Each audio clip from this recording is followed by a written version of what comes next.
मैत्रिणींनो, माझी आई अन्नपूर्णा या किचनमध्ये आपल्या सर्वांचं स्वागत आहे। इथे माझ्या मुलाने ना एकदम 5-6 अशा कैऱ्या तोडून आणल्या। ते मी स्वच्छ धुवून घेतल्या आणि त्याला अशा फोडी करून घेतल्या, लांब काप करून घेतले।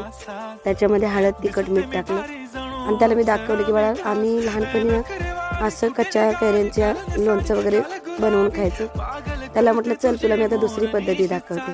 मग इथे मी काय केलं, एक आंबा किसला मोठा, त्याच्यामध्ये हळद, तिखट, मीठ सेम टाकलं आणि वरतून साखर टाकली। ह्याही पद्धतीने एकदा लोणचं नक्की ट्राय करून बघा कच्च्या कैरींचं। तोंडी लावायला जरी जेवणाबरोबर घेतलं छान लागतं। आणि सेम हीच पद्धत, पण ह्याच्यामध्ये एक छोटासा कांदा मी किसून घेतला आणि त्याला मोहरीची फोडणी दिली, एक जीव केला आणि मोहरीची फोडणी दिली। ह्याला कैरीचा टक्कू म्हणून असं बोलतात। ही तुम्ही एक लोणच्याचा प्रकार आहे ना, नक्की ट्राय करून बघा। तुम्हाला व्हिडिओ आवडल्यास लाईक करा.